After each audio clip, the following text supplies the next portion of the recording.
सभी साथियों का बहुत बहुत स्वागत है। साथियों, आज हम ब्लैक फंगस को लेकर बात करेंगे। कई लोगों ने अपने मन के अंदर गलत धारणाएं पाल रखी हैं, जिसको क्लियर करना बहुत ज़्यादा ज़रूरी है। ब्लैक फंगस प्रेजेंट टाइम की एक बहुत बड़ी महामारी हम कह सकते हैं। कई राज्यों ने इसको महामारी घोषित किया है, तो कई राज्यों ने नहीं किया है। कोरोना महामारी की बात की ये सबसे बड़ी महामारी है ब्लैक फंगस। देखिए क्या है ब्लैक फंगस।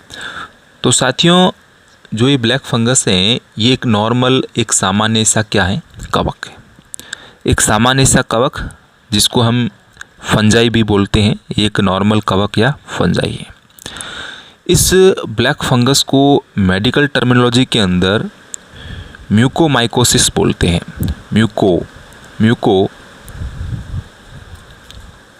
म्यूकोमाइकोसिस बोलते हैं।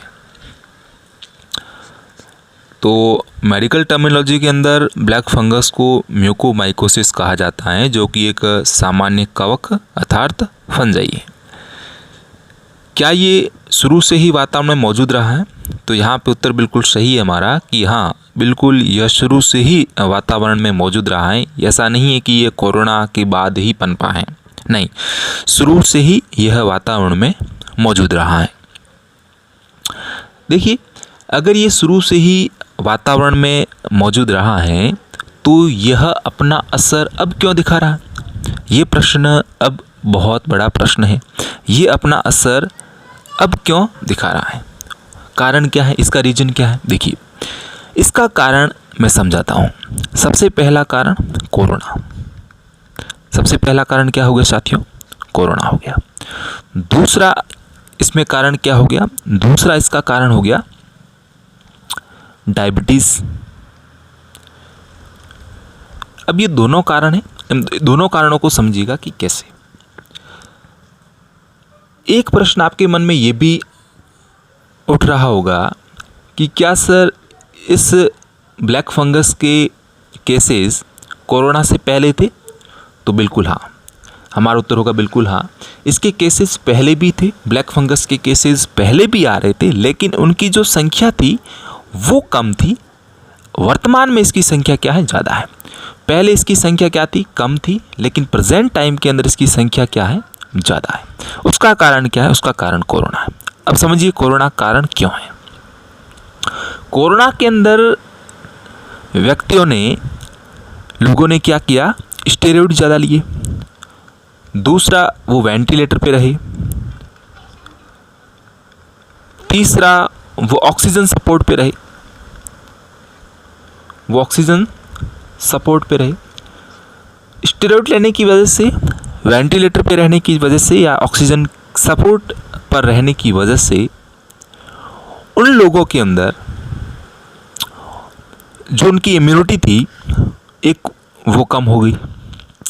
इम्यूनिटी कम हो गई। और दूसरा, स्टेरॉइड लेने की वजह से उनके ब्लड के अंदर क्या हो गया? शुगर का जो लेवल है वो बढ़ गया। चीज़ें समझते जाइएगा। कोरोना की वजह से लोगों ने अपनी ज़िंदगी को बचाने के लिए स्टेरॉइड लिए। स्टेरॉइड लेने की वजह से उनके ब्लड के अंदर शुगर का लेवल बढ़ गया। ब्लड में जब शुगर का लेवल बढ़ जाता है तो हम जानते हैं कि समस्या क्या आती है? डायबिटीज़ की। डायबिटीज़ मीन्स मधुमेह रोग के वो क्या हो जाते हैं? शिकार हो जाते हैं। कोरोना में स्टेरॉइड लेने की वजह से ब्लड में शुगर का लेवल बढ़ गया। शुगर के लेवल के बढ़ने के कारण वो डायबिटीज़ के पेशेंट हो गए, जिसकी वजह से ब्लैक फंगस ने आराम से उनको क्या बना दिया? अपना शिकार बना दिया। दूसरा, वेंटिलेटर और ऑक्सीजन सपोर्ट पे रहने की वजह से लगातार उनकी सहायता लेने के कारण क्या हुआ कि उनकी बॉडी की जो इम्यूनिटी है वो बिल्कुल लेस हो गई। बॉडी के अंदर इम्यूनिटी कम होने की वजह से ब्लैक फंगस ने उन पे अटैक करना शुरू कर दिया। तो ये दूसरा कारण हो गया ब्लैक फंगस बढ़ने के कारण। ये मात्र 2 कारण हैं। हर किसी को डरने की आवश्यकता नहीं है। जिन्होंने स्टेरॉइड नहीं लिए, जो वेंटिलेटर सपोर्ट पे नहीं थे, जो ऑक्सीजन सपोर्ट पे नहीं थे, या जो डायबिटीज़ के पेशेंट नहीं है, या जिनकी इम्यूनिटी अच्छी है, उन लोगों को डरने की आवश्यकता बिल्कुल नहीं है। जिन लोगों ने स्टेरॉइड लिए हैं, जो वेंटिलेटर के सपोर्ट पे रहे, ऑक्सीजन सपोर्ट पे रहे, डायबिटीज़ के पेशेंट हैं, इनकी इम्यूनिटी कमज़ोर है, उन लोगों को थोड़ा सा डरने की आवश्यकता है। बाकी हर किसी को इस ब्लैक फंगस म्यूकोमाइकोसिस से डरने की आवश्यकता नहीं है। हम फालतू में इसको हवा बना रहे हैं कि ये हर किसी के लिए खतरनाक बना हुआ, ऐसा नहीं है। चलिए, ये चीज़ तो आपको क्लियर हो चुकी होगी।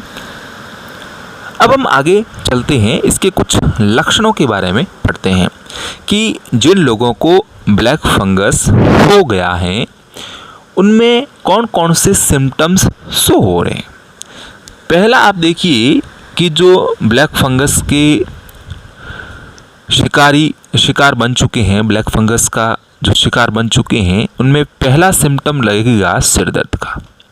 होगा ही होगा, ब्लैक फंगस होगा तो सिर दर्द होगा। नाक में समस्या होगी। नाक में समस्या का मतलब है नाक बंद होगा, या फिर नाक से जो है वो गंदा पदार्थ निकलेगा, या खून भी निकल सकता है। चेहरे के एक हिस्से में दर्द होगा।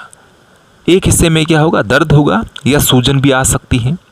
चेहरा सुन्न पड़ रहा हो जिसका, उनमें भी ब्लैक फंगस की संभावना हो सकती है। पलकों का सूजना, दांतों का हिलना, धुंधला दिखाई देना, कफ और सांस में तकलीफ, ये सारे सिम्टम्स, ये सारे लक्षण किसके हैं? ये सारे लक्षण जो हैं ये ब्लैक फंगस के लक्षण हैं। तो आप अगर इन लक्षणों का सामना कर रहे हो तो आप अपने डॉक्टर से सलाह ले सकते हो। डॉक्टर से सलाह लेने के बाद वो आपको उचित ट्रीटमेंट देगा। मैं साथ ही साथ इसका ट्रीटमेंट भी आपको बता देता हूँ। ट्रीटमेंट मतलब इसका पहचान, ट्रीटमेंट तो आपको डॉक्टर अच्छे से बता सकते हैं। यहाँ पे इसकी जो पहचान है वो कैसे करें। ये तो लक्षण हो गए। लक्षणों से कंफर्म नहीं है कि ब्लैक फंगस ही है, ये तो केवल इसके लक्षण है, कंफर्म नहीं कह सकते। कंफर्म करने के लिए टेस्ट करने पड़ेंगे। इसके लिए ब्लड के आपको टेस्ट करवाने पड़ेंगे 2। इसके अलावा आपको सीटी स्कैन करवाना पड़ेगा। सीटी स्कैन कराने के साथ ही आपको नाक इत्यादि की दूरबीन से जांच करानी पड़ेगी। ये जांचें कराने के बाद डॉक्टर अगर सेटिस्फाइड होता है कि हाँ इस व्यक्ति को ब्लैक फंगस हो सकता है, उस कंडीशन के अंदर वह आपको बायोप्सी कराने के लिए कह सकता है। बायोप्सी कराने के लिए कह सकता है, और बायोप्सी कराने के बाद कंफर्म हो जाता है कि उस व्यक्ति के अंदर ब्लैक फंगस है कि नहीं है। बायोप्सी क्या होती है? तो बायोप्सी के अंदर हमारे शरीर का एक मांस का टुकड़ा लिया जाता है और उस पर एनालिसिस किया जाता है कि इस व्यक्ति के अंदर ब्लैक फंगस ने उसको शिकार बनाया है कि नहीं बनाया है। या इसके अलावा भी बायोप्सी के अंदर और बहुत सारी चीज़ों का चेकअप होता है। तो ये इसकी जांच करने का तरीका है। ये इसके सिम्टम्स है जो मैंने आपको बता दिए। इतने सिम्टम्स आपको ध्यान रखने हैं। ये इसकी पहचान है, को ध्यान देने की ज़रूरत है कि हर किसी को डरने की आवश्यकता नहीं है।